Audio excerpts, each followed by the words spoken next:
Hello and welcome along to this post-game press conference of the fixture that pitted Alahli Tripoli against APR and Alahli the victors 90-68.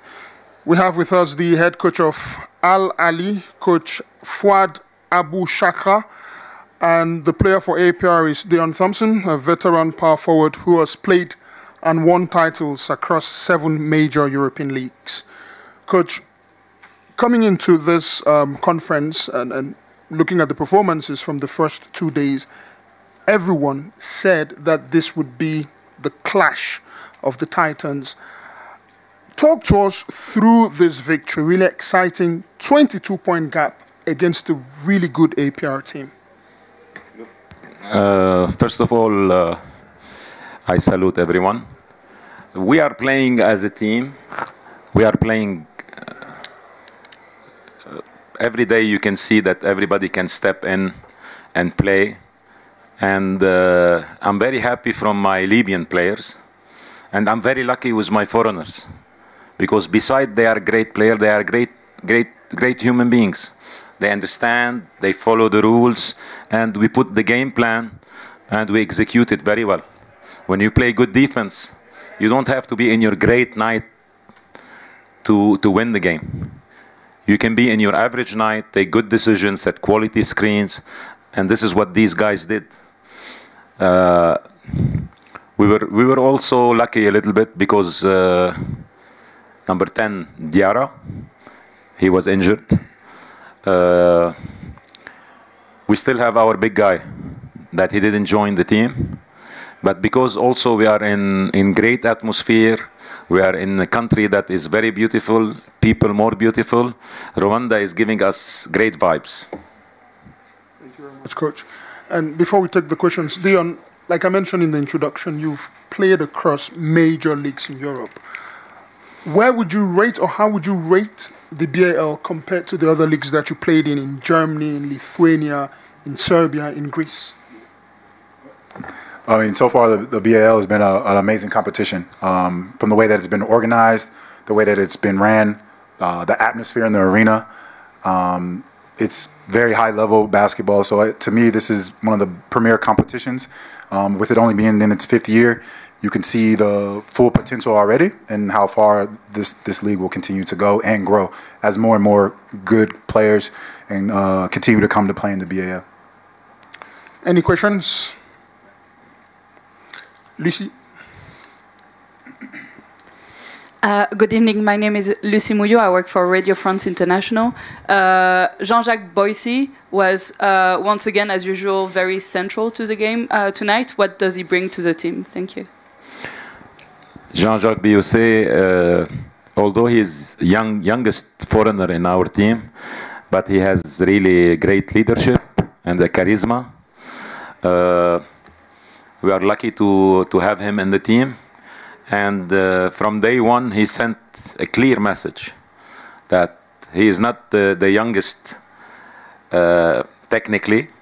He's a leader, he's reading the game, he's making his teammate look good, and he's a defender. Thanks God we have Jean-Jacques, and we will protect him and keep him with us because he fit in from day one. He joined us in Turkey in the training camp, and as if he knew us 10 years ago. And this is most of our foreigners, they fit in from the human part. But we are lucky to have Jean-Jacques. And today also we have our number 7, Dr. Nassim Badrouche, who played a great game. The first game maybe he didn't have lots of minutes, but today he was really, he compensated because we have a minor injury with Jalen Adams. And number 7, Dr. Nassim, he showed up very, very strong. Question. Soms, ESPN Africa. Deon, given your experience in Europe, I'm curious to hear how you think Jean-Jacques Boissy would fit in a top league over there, and also why it's been so difficult for even the best talents that we have here to break in at that level. I think it's a really good question. I think with his ability, his speed, his athleticism, his shot-making ability, and what Coach speaks on, his charisma, his attitude, his willingness to play defense and make an impact on the game, I think he can play at a very high level, at a EuroLeague level. I think it's all about opportunity, timing. I think that's goes with a lot of players that you see is that when they can get in the right system, a right place that the fit is good for them as a player, then they can shine. You know what I mean? So sometimes you can go in a situation where it's just not a good fit for you and you can't showcase your full talent. But I think John Jack, if he's in the right situation with a coach that believes in him and kind of gives him the keys to the car, you know, let him kind of drive and steer the ship, I think for him, the sky's the limit. Questions?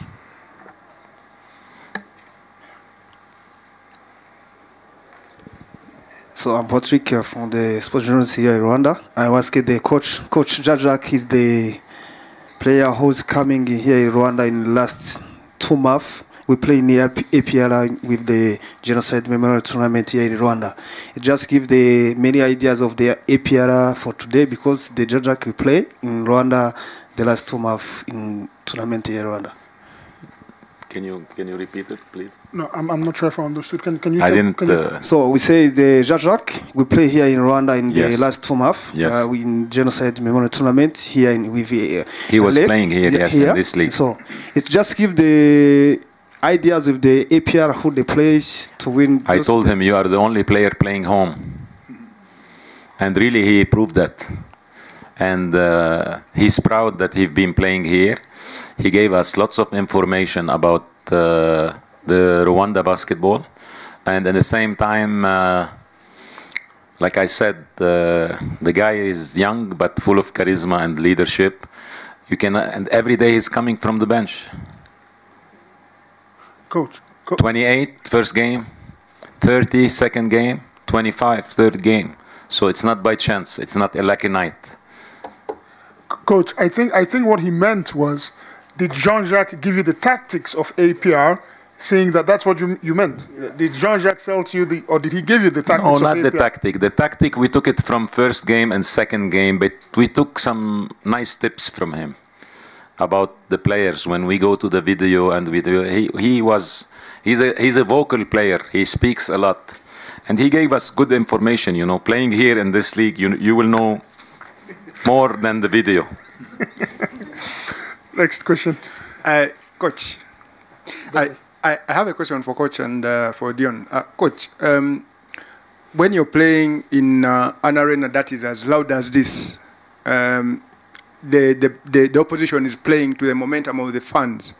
How were you able to get into the heads of your players to slow down that game, especially in the second half? And then, Dion, you see, when fans are making noise like that, it is always easier to get into the heads of players. How were you able to get the noise outside and then concentrate on the game that is happening on the floor? You go first. I think you just kind of, you get lost in the game, in a sense. For me, I just kind of rely on my teammates, just kind of focus on the task at hand, you know. If we're trying to focus on certain things defensively, certain instructions from the coach. But honestly, for me, I don't even hear them, honestly. Like, it's just when you're a player, you just don't. Because you're just so into the game and you're into the moment that it's kind of like you block it out. I played in a lot of big games, big arenas, and you try to just focus on the court, like what's going on. And honestly, you kind of don't even hear them. I'll give you the right solution about that. You know, the first quarter, the second quarter, the crowd, they were really on us, and they helped their team a lot. But I said to my players, we have to convert the advantage of the supporters into a pressure on their players. And when at halftime, my number 10, he made a great hustle and gave the ball to Jean-Jacques. We were down by 1, and we hit the 3, down by 2, we hit the 3, we came up by 1. So we went to the locker room and I said, now, if we start well the third quarter, we can mute the supporter, and they will be under pressure. Plus, we succeeded to play with 10 turnovers, and they did 21 turnovers. And this was the game plan, to play good defense, good man-to-man defense. Playing a good man-to-man defense is basics, it's fundamentals, and at the same time, you can, if you have some weaknesses somewhere, the team will correct it. We put pressure on the ball, but the help defense will make our defense successful. And thanks God, it was successful. Only 68 points, which is great for us. This team was scoring 100 every night. Are there any questions? Last one, Rotimi Akindele.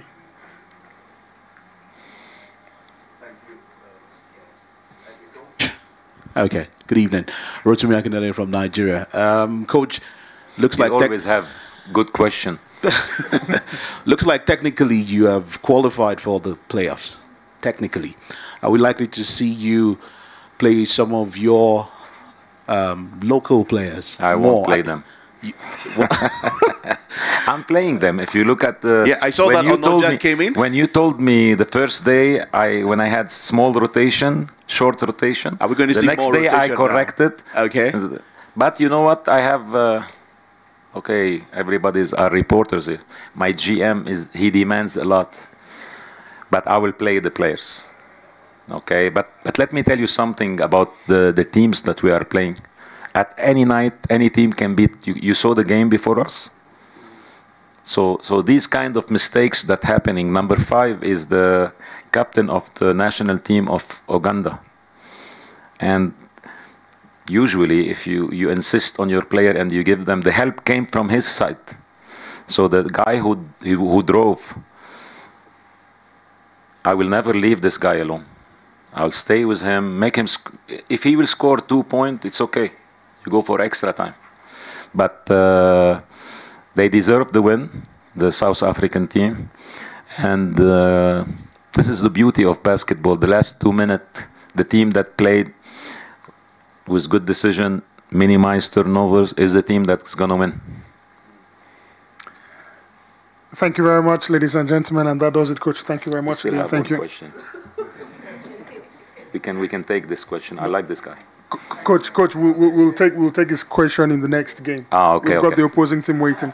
Ah, they are here. Okay, my bad.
Ladies and gentlemen, welcome back to this post-game press conference, and we are joined by the head coach of APR, Coach James Edward May, and Obadi Anuel, who scored the team best 18 points.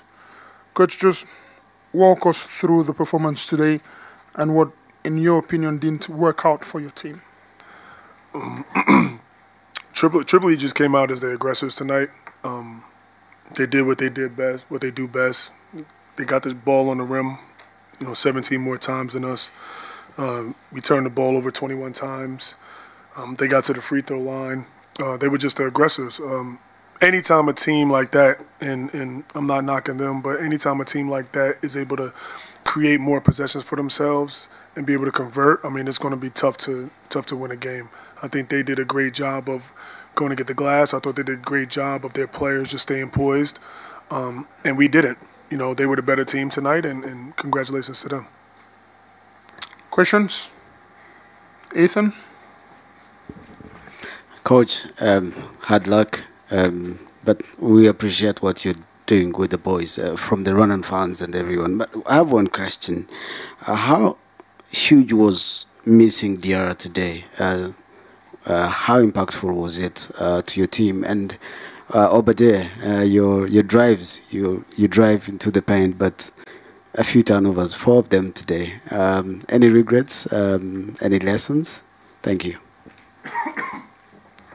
First, obviously a player like Diarra, he's been having an MVP, BAL type season so far. So losing a play like that with his elite rim protection, his elite rebounding ability, I just talked about how they dominated us on the offensive rebounds with 23 offensive rebounds. So, of course, he definitely would have been a help.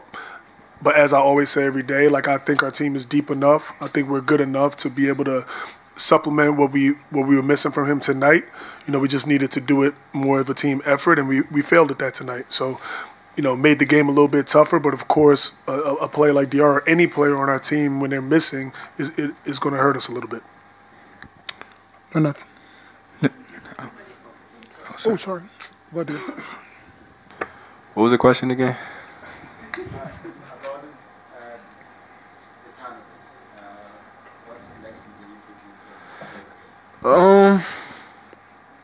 Really no lessons. Half of those turnovers is on me. I just lost the ball. I gotta be better, taking care of the ball, and just taking care of the ball and protecting it. Yeah. Leonard Solms, ESPN Africa. Coach, just a follow-up to what you've already said about Aliou Diarra. Are you able to provide any update on his injury, what exactly the problem is, and when we should expect to see him back? As far as the update, I think Diarra's in very good spirits. Feels good. He's moving around pretty well. And we just have to see how it goes. I think he's day-to-day at the moment. Obviously, our training staff, our medical staff is working really, really hard to get him back. No official timeline on his return, but hopefully we expect him back soon. Questions? The gentleman at the back. I'm Innocent, Voice of Africa, and my question goes to Coach Mai. When we look on fast break points, we have on APR 12 fast break points, and when you compare to first game, there was a main point on fast break point. Was it the problem of Diarra? Cause on fast break point, it's mainly focus on Diarra. Thank you. When you look at fast break points, some people look at the finish, but fast break starts with the defense first. It starts with defense and it starts with rebounding. We didn't do a good job, as I mentioned, rebounding the basketball tonight. When a team like that gets 23 offensive rebounds, that means we're not getting it. If we're not getting it, we can't run. We have players that are fast enough to be able to score, but it starts with the defense and the rebounding. So it was more so that than missing Diarra. Of course, as I mentioned, having Diarra helps us get more rebounds, but from the finishing aspect, if he's ahead, that means somebody else got the rebound, right? So we have a group of guys that can do it. We just didn't do it tonight. Questions? Armstrong. Good evening, Coach. Good evening to This is a question for the player. It's for the player. I was greeting the coach. My name is Sonny Armstrong, and I work with the Sports Glitz from Cameroon. When you face a player like Jean-Jacques Bossi of Tripoli, and at some point, does he get into your head, you or your teammates, or do you keep discussing about him, how to play against him specifically? Because at some point I saw him almost doing like a one-man show against everyone. Well, first of all, nobody in the BAL is going to get in my head, especially not him. He had a good game tonight. I tip my hat, but it just comes down just to team defense, you know, and just taking pride in defense and stuff like that. He had a good game. So, yeah, it's good for him, but no, he ain't getting my head. I was still able to play my game. I shot 40% from the free throw line. Last season, I shot 46 free throws and only missed 6. So tonight was just an off night for me. I really don't worry about what the other players. He had a good game. That's good for him. But, yeah, I'm good. He's not in my head. Nobody is. The next question's only for the player. Lindsay. Hi, this is for Obadiah. I'm Lindsay from ESPN. The first half well into the third quarter, the scores were tight. It was such a good defensive game on both sides of the court. So there are positives to take. So what positives would you take from the game? And also, how do you, as a team, mentally use tomorrow to come back, like shake it off, let it go, and focus on the next game? Is there anything you guys do as a team? Something fun that you do just to like let go of tonight and move forward for the next game? Because you guys are obviously top 2 in the conference, looking to Pretoria, plenty to play for. Yeah, like you said, there's some positives we can take out of this loss. So going into the next game, we're just going to focus on things we need to work on, also take the positives. We had a good first half. We jumped out early.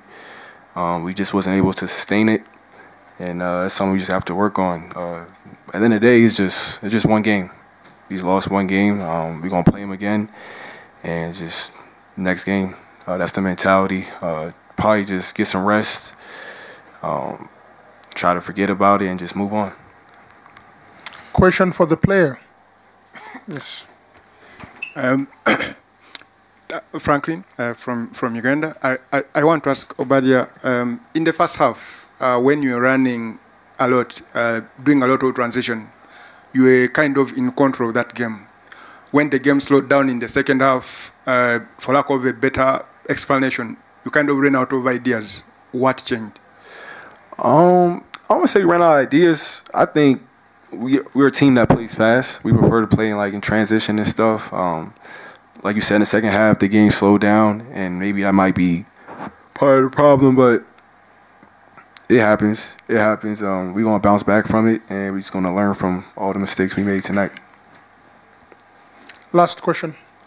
Thank you. My question goes to the coach. Last question for the player. All right. To the player.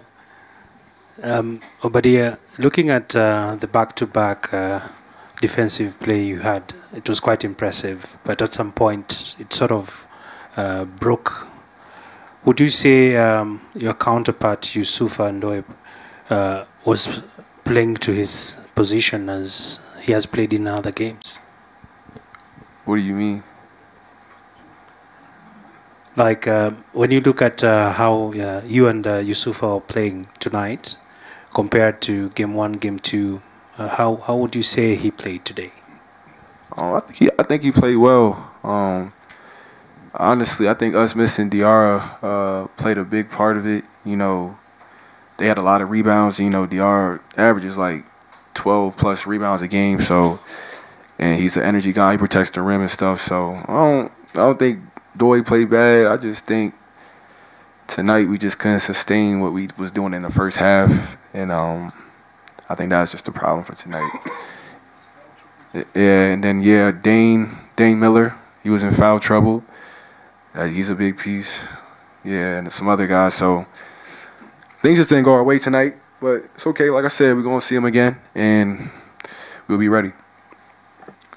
All right, ladies and gentlemen, thank you very much for coming. That's it for this post-game press conference. Coach, thank you. Obadia, thank you.